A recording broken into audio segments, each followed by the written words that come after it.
Hello, BookTube. I've been seeing people make their TBRs for April, and of course I want to jump right in, but I don't usually make normal TBRs on this channel because my goal, however unrealistic, is to read pretty much every major new release for the month in the American new release market. Like everybody else, my reading has hit a snag and has changed its outline just a bit. So I'm out in the other room here. I'm out at my new release bookcase, and I'm looking at the titles and realizing there's quite a few that I haven't read for the month of April. I've just been catching up on March, or have been diverted by the dire events of March into reading just older books, backstock, old favorites. So I thought we'd just go through April. I just thought we'd just go through my April shelf and see how much appeals to you. And I don't know if this filming angle is going to work. Those castanet sounds that you hear, that is my little dog who is protesting that I am making videos. But so the first one, we've seen all of these on this channel, almost all of them. The first one is by Gil Hornby. This is Miss Austen, a historical novel about Cassandra Austen, the sister of Jane Austen. Then we have Muhammad and the Empires of Faith by Sean Anthony. This is a new book about about the scriptural construction of the idea of not only Muhammad but Islam as well. I read Miss Austen, and I thought it was pretty good. I haven't read this Muhammad book yet. Then this next one is highly anticipated. I haven't read it yet, and I mean to dive in now that April has commenced. These are most of the first 20 of these are April 7th. At least they were. I don't know how many of these pub dates have been changed. I'm looking at that on a per book basis now. But this is by Francesca Wade. This is Square Haunting. This was going to be one of the big nonfiction debuts about 5 famous women writers who all lived in the same area in London, and all were dealing with the literary world of the 19-teens and 20s and early 30s, and it sounds just fascinating to me. I know the work of all 5 of the women, and I like the work of all 5. Then we have John Turner. This is They Knew They Were Pilgrims. All of these were originally scheduled to be April releases, so I don't know if these are going to be in, I was going to say in your bookstores, but your bookstores aren't open, and you're not in your bookstores anyway, even if they were open. Well, this is yet another study of the pilgrims in the New World. We'll see how good it is. Then an opulent historical novel about Coco Chanel. This is The Queen of Paris. This is by Pamela Binnings-Ewan. And it's a figure I know very little about, and a time period that I know a lot about, so that combination can often be fruitful. And here's a debut. I feel sorry for debut authors who have their books slated for April release, because there's nothing that anyone could have done to foreseen what was happening, but the world is completely different. People are out of jobs, so they don't have money for books. People are locked in their homes, so they can't go out to bookstores. Bookstores are under mandatory quarantine, so they can't open. I guess there are e-books, there are e-sales, but everything else, everything that attends a debut author's splash in the industry, the readings and book signings and whatnot, all of that has been postponed indefinitely. And this is one of those books. This is C. Pam Zhang's How Much of These Hills is Gold, which I loved. It's a debut novel that I just loved. I'm hoping for the best with all of these authors.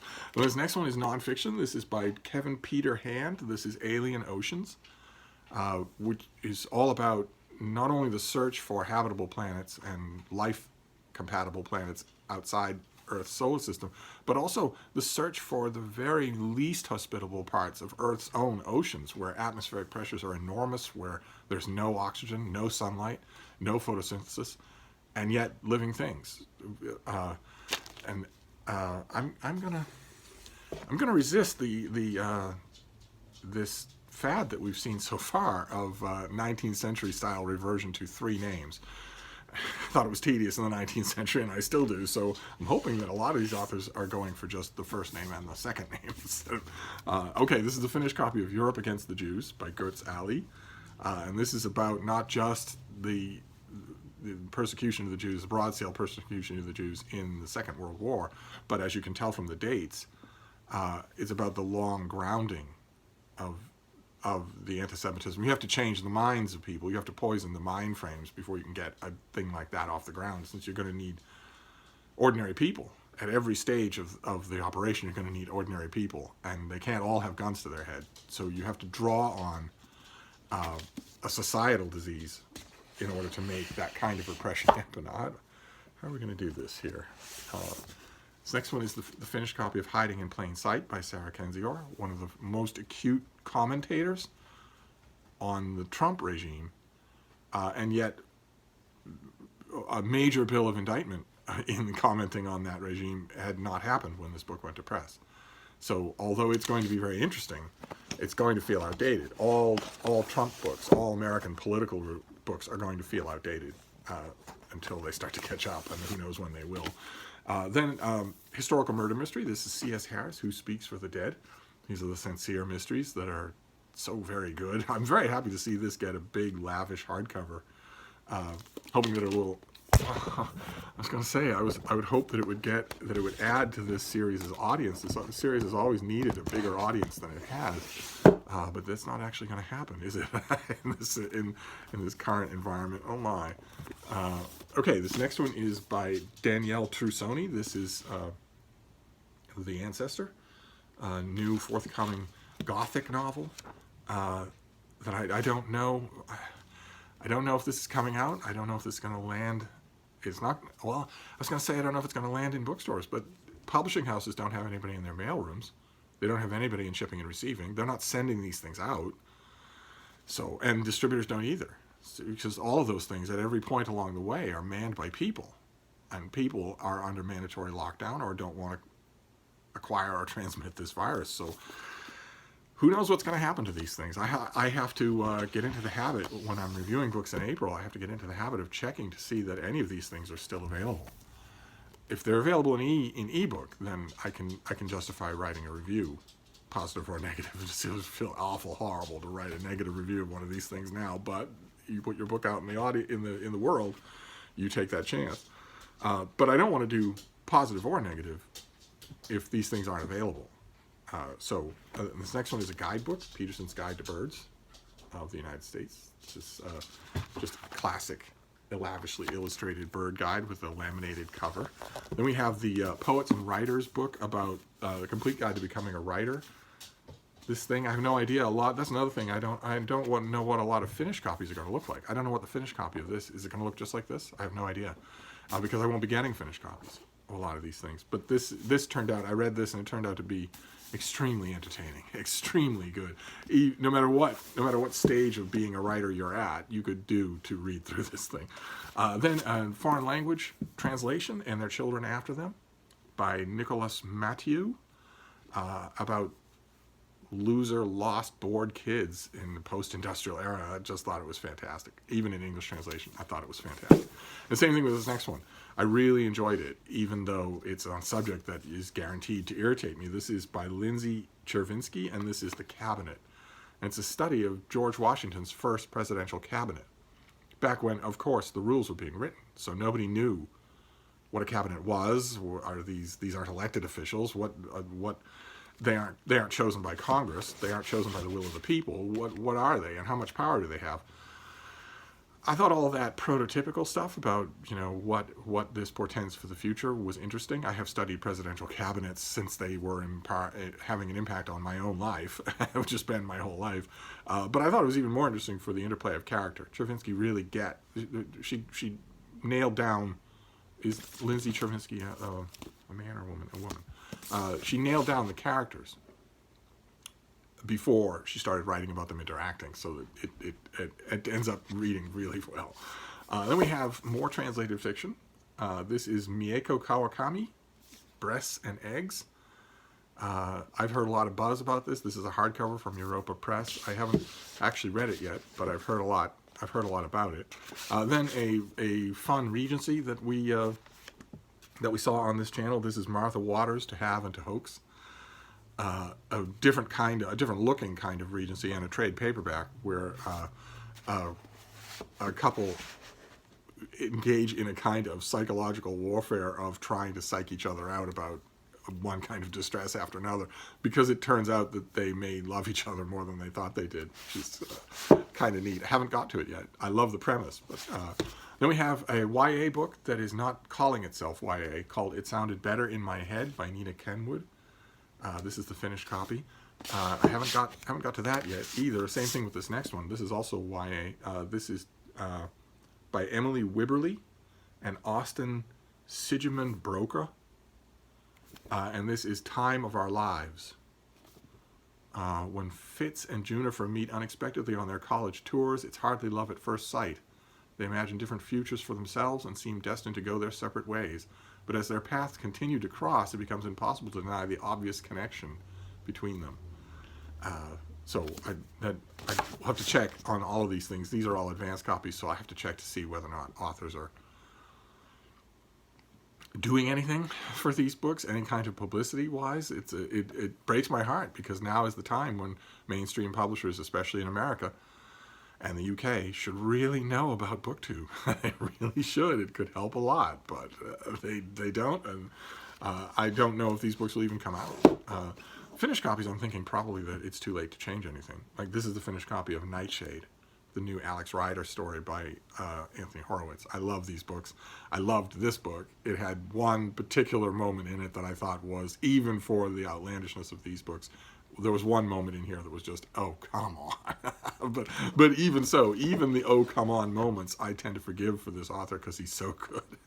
Then this big thing, this is David Allen Sibley, What It's Like to Be a Bird. This is Sibley shot to fame with the Sibley Guide to Birds. Looked identical to this, except it was called the Sibley Guide to Birds. It was another big, heavy-duty, laminated, field-ready bird guide with tons of great illustrations of all sorts of things that can confuse you when you're trying to identify a bird that's flashing away from you at 10 miles an hour, and that is the differences in sexual dimorphism, the differences in molting, the difference in plumage from season to season, not just from male to female. It's an amazing thing. This is further along the line. Sibley did that, and then Sibley did the Sibley Guide to Bird Behavior. And this is closer to ethology. This is closer to just sort of a natural history study of birds, and what their ways are and variations on that. I read the advanced copy and turned down almost every page. I loved it, absolutely loved it. And the finished copy is just more, the illustrations are better. Then we have translated literature, I believe. This is translated? Yeah, translated by Ken Yu. This is Vagabonds by Hao Jingfang. More Chinese science fiction, a great big thing that I haven't read yet. And Politics After Christendom. Also haven't read this. I'm looking forward to it. A study of what we call in America the religious rights interfering in politics. Then we have After Callimachus, one of the only poetry volumes on this shelf, where the author, Stephanie Burt, takes the poems of the ancient poet Callimachus and adapts them and expands on them. All done, as far as I could tell, I read 2 of them, all done out of deep affection. So I'm curious to see the rest of it. Then we have Stan Lee. We saw this in my last mail haul. This is one of the Gale Jewish Live series. This is just a thin biography of Stan Lee. I've read other biographies of Stan Lee, and the key here with these Yale Jewish Lives, or with the Penguin Brief Lives, or whatever the series is that gives you little 100-page lives of famous people like this, the key, especially if you've read other lives of the person, is to look at what the author decides to leave in and take out, and then assess that. Assess whether or not that rationale is good, assess whether or not those choices were wise. Like, for instance, there was a very good, very contentious volume in this series on Kafka, about whom I have read thousands and thousands and thousands of pages. And so it was a weird feeling to read a biography of him that's done in 100 pages. And Stan Lee's going to be the same way. They're always the same way, unless they're a brand new education for me. There was the Brothers Meyer, about the Hollywood quartet of brothers and all in the same family in this series, that taught me a lot. It taught me a lot about that subject. Didn't know about it at all. Then we have Good Boy, My Life in 7 Dogs. This is by Jennifer Finney Boylan, and another example of three names. We're going to have to squash this renaissance of the 19th century and the 21st century as fast as possible. I don't want to go back to everybody thinking, to all the hipster kids in Brooklyn thinking they need three names. Okay, but anyway, I haven't read this yet. It was originally due out later in April. We'll see if it still is. This is a book that I could write, and that I have read. I've read many books like this. Gary Paulson, My Life in Dog Years, is probably the best example that I've read, even though it's very short, of people who look back at all the dogs they've had in their lives. I couldn't do it in 7 dogs, because I've had 10, 8, 7 dogs at a time. But this is a study of what those dogs were like and what they taught the author about life. Those books always get to me. They always do. Then this is the latest Peviar and Volkonsky translation. This is 42 stories by Chekhov. This is another one where I don't know if I'll ever get the finished copy of this. This is after this point, after about what it's like to be a bird, I start to wonder if I'm ever going to get finished copies of these things. There's nobody at the publisher to send them out, even if they're finished, even if they're ready to go. So, but this is the famous translating duo doing all the famous stories of Chekhov, which have never done it for me. I know that that's heresy. In the reading world, you're not supposed to say that Chekhov's stories don't do it for you. Nevertheless, so I'm going to wait. I'm going to wait for instruction from my betters. I know a few reviewers, Sam Sachs at the Wall Street Journal, a couple of other people who are going to be reviewing this volume. I will just study those reviews before I read it, before I read through it and review it myself. Then we have a thriller, A Shadow Intelligence, by Oliver Harris. Just a classic, or rather not just, but a book that seems to be designed as a classic spy novel, whatever that means. Then we have A Brief History of Fascist Lies, very thin thing, just about not so much the lies themselves but as the pattern of fascist lies. Then we have gay fiction, what was going to be certainly hands down the most prominent gay fiction release of April, and maybe of the first half of 2020, but again, I don't even know if this is coming out now. This is Swimming in the Dark by Tomasz Jędrowski. This is the advanced copy. I don't know if there'll be a finished copy for me, but story of two boys falling in love, and the type of thing that has all the right blurbs, has all the right support, could easily have been a hit. So, okay, this next one is YA. This is from Watt Key, and this is Beast, Face to Face with the Florida Bigfoot. And those of you who are not in Florida might not know, those of you who don't live in America might not know, that there are all sorts of regional Bigfoots in the United States. Massachusetts, as far as I know, doesn't have one. But Massachusetts is rather heavily populated. Every state in the Union except Hawaii has had Bigfoot sightings. People, ordinary, everyday people, not crackpots, not people who also see Loch Ness Monster type creatures, but ordinary people, usually tourists, saying, I just wanted to report this. I saw something. I know it wasn't a bear, and I just want to report it. That's all, in case you have a dangerous lunatic on the loose, or in case other people report this. In other words, things that are hard to dismiss. They have to be dismissed because we don't have any factual evidence, but nevertheless, Florida has quite a few of those, and it's a very particular kind of thing. It's the Florida Bigfoot is a note that comes up often in Bigfoot reports is a pungent smell, the smell of what many, many people, especially in the Pacific Northwest, attest to being the idea of a human being who has never washed and just reeks like you wouldn't believe, but along an extended line of what you can imagine extrapolating from a normal human being, which would underscore one of the ideas that I've often had about these creatures, which is that they are feral humans, ordinary humans who were born and baptized and went to grade school and then went wild, just went deep into the woods and learned how to survive and maybe built communities. But the Florida Bigfoot is different. The Florida Bigfoot, the thread running through a lot of reports is a smell that isn't anything like human, that it smells like something completely different. I don't know if the smell will come out in this book.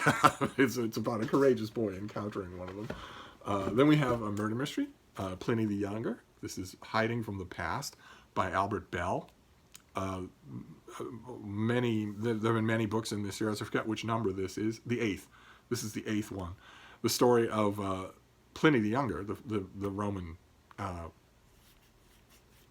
politician, and letter writer, who we know from his letters mainly, and his friend Tacitus, the historian, who are a crime-solving duo. And these are books. These books are tremendous fun. They're amazingly good. So glad to see that I got this. No idea what will happen in terms of its life in the marketplace. Then we have Paul Jankowski. This is All Against All, and it's all about the year 1933, when a whole bunch of people in Germany and outside of Germany who had for a long time been saying, oh, come on, this guy's a cartoon.